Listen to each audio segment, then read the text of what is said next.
I just want to take a moment, and I think we should all give a special shout out and thanks to Kevin Stefanski and Baker for realizing the moment and, really giving Ben the full opportunity to bask in the situation. Multiple opportunities, really. And shout out to TJ Watt, too, for taking care of his last night. He almost stole the night. He almost got the record last night. Who, TJ? Yeah. Yeah, he's an animal.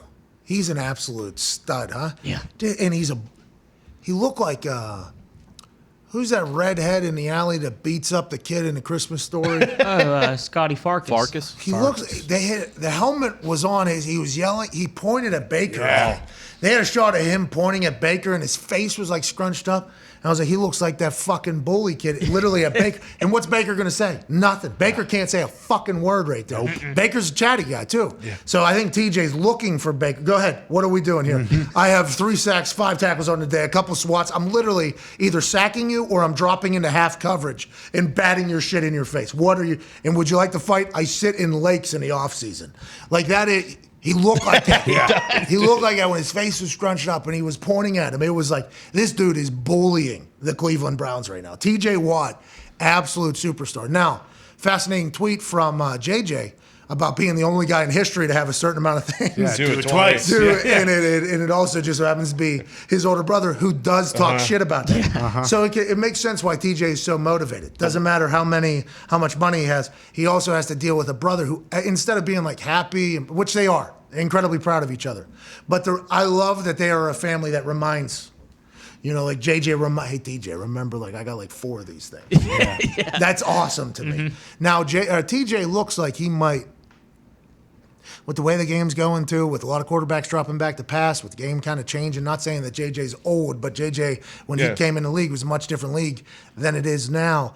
TJ is going to go. That guy, he's unbelievable. He is so much fun to watch play football out there. He is a bully. That is exactly what he is. Not to kind of change the topic, but like with Baker, like he's displayed this year how tough he is, obviously, but like, does that fucking matter? That's what everyone's talking about. Like I don't understand what it says about Case Keenum that Baker's fucking entire right side of his body doesn't work, and they're still running him out there to left side.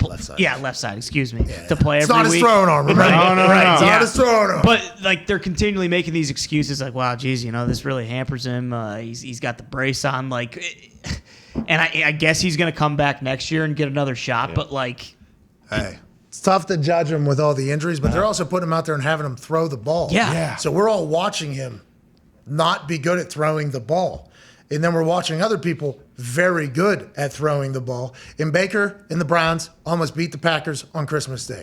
That has to be chatted about. But there's a lot of teams that either almost beat somebody very good or did beat somebody very good. On any given Sunday or Christmas, Saturday, or whatever day it could be, you can get a win. But there's a lot of bad tape on Baker right now. Yeah. And if it's not Baker's fault because of the injury's fault, well, then it's Stefanski's fault for not having the offense run through the motherfucker in the back that is a horse. Dude is a horse. He was doing Give him the ball. You got Batanio, you got Shredder, you got Hooper, who's a road grader. Now, he dropped a couple balls last night and jumped offside. Had a rough start, but he was pumped for Ben, too. Yeah. Austin Hooper was pumped for Ben, too. But these are all guys that just run people over, and then you got the horse in the back. So if Stefanski's trying to see and find out if Baker's still the guy, if that's what they're trying to do, or is Stefanski literally just letting people... Yeah, kind of letting the floodgates open. Hey, listen, you let me know what you think whenever we make our decision later. Is that what Stefanski's doing? I think you have to ask that question because Baker said the noise was coming from within, not just outside. That's Odell Beckham Jr., right? Is who he's referring to? Yeah. Or is there potential other people saying like, hey, what the fuck is going on? You are not the best interest of our team. I saw some stuff floating around the internet last night that people are now thinking that Stefanski's making Baker throw and making Baker do all of this to expose him. That's what that's exactly what we're alluding to right now. Yeah, Stefanski being like, look, this is when we move on from this guy, we would like to let the football gods know. We'd like to let all the fans know that we understand that he's the first quarterback in a long list of quarterbacks that have failed here. And we understand he's the first quarterback that has led us to a playoff win, not just a playoff win against the Pittsburgh Steelers. Yeah. We understand that. Yeah. But we are moving on because this is the case.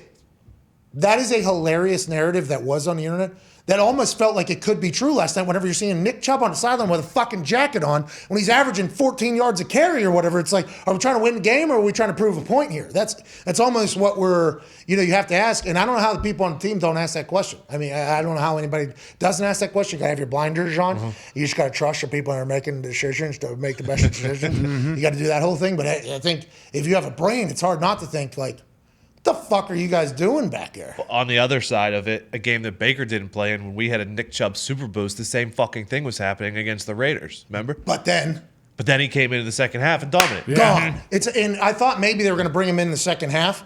Oh, maybe they're waiting to wear him. Now, this is a non-playoff making motherfucking team that we're talking about right now. That's why I don't understand the sentiment of saving Chubb that people are saying, well, he was saving him. He didn't want to get too many. Like, Baker's obviously hurt, and he was getting crushed last night. Wouldn't you want to pull Baker and keep him safe in a game that doesn't matter? TJ Watt was picking him up and just saying, hey, how you doing? Let me see that shoulder. And bang. Hang on. Bang. Bang. Bang. 9 times he got sacked. Yeah. Jesus. I mean, that's absurd. And wasn't the reports came out when he was talking about in the building? Like, I think we looked into that a couple months ago on the show, and someone said, like, yeah, there's actually rumors too that like him and Stefanski aren't getting along. They're not speaking to each other. Like, he doesn't feel like he has the confidence of his coach and what and if all Stefanski that kind of stuff. is so bitter and petty? He's like, oh, is that right? You're the guy, huh? All right, here we go.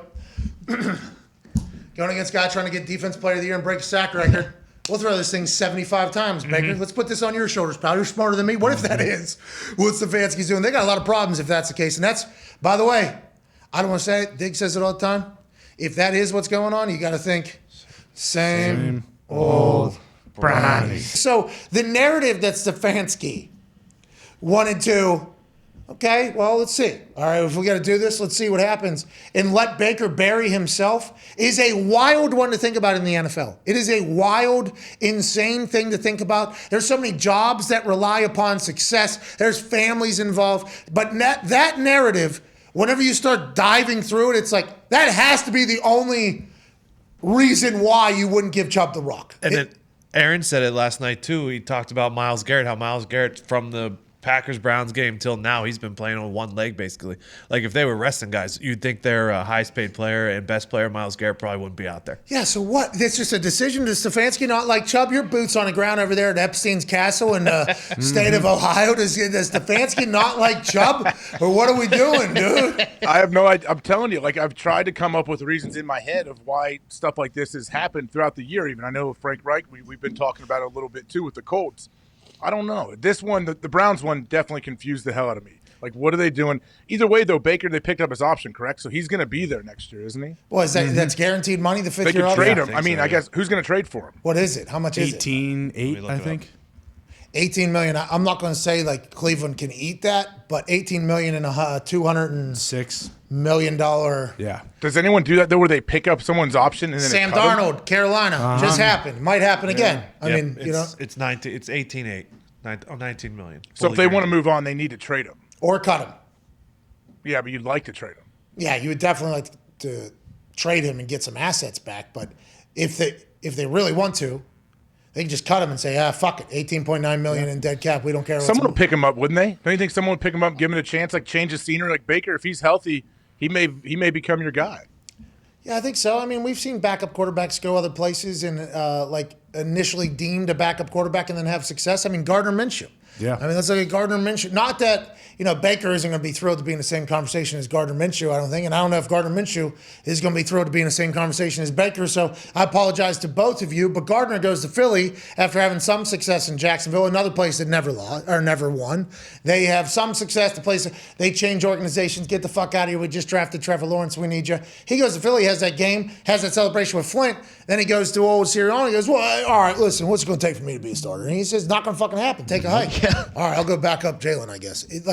Maybe he'll get an opportunity, I assume, to back up and go someplace and prove himself. And he's a veteran who's been around now at this point, been there, done that, won a playoff games, been at the bottom. But is Baker another one of those guys that can't be a backup? That conversation was had about Cam. Is Baker going to be a guy that you think would be a backup is what a place is going to have to think, unless maybe he's a starter or something. Do you think? I think someone will give him a chance to start if he's healthy. I think someone will give him a shot. Like Teddy Bridgewater was a starter this year. I think he's better than Teddy.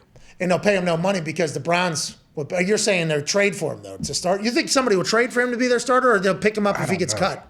Maybe pick him up and take a shot on him. Say, you get a 1-year prove it deal if you become our guy. Like if you can, because you're already rekindle the magic you had. Because you're already getting $19 million from Cleveland. So this is like the coaching. What's Cleveland going to do though? Who's Cleveland's quarterback then? Jimmy G, Russell Wilson, Aaron Rodgers, Deshaun Watson. I mean, Mike Glennon, Gardner. You name it, dude. Give Gardner a chance. Mike Glennon. You say Mike Glennon? Marcus Mariota. Okay. I mean, Mitch Trubisky. Yeah. Fitzpatrick may come back. Oh yeah. Maybe Fitzmagic. But also, once again, if they were to move on from Baker, which I'm not saying they're going to, but if they were to move on, Cam alluded to retirement. Yeah. He alluded to retirement. He did. Baker's better than Cam right now. Cam alluded to retirement, though. I don't think he's going anywhere. Maybe. I don't hope. Who knows? If he does, hey, hell of a run, Cam. Good run, Cam. Hell of a run, Cam, if that's the case. But the football gods, that's a real thing. Like, because if you lose your for show money looking for mo money, you might end up with no money. You know, they have some success and stability over there. Now, this year, major disappointment. Huge. But you have no idea what's on the other side of that door.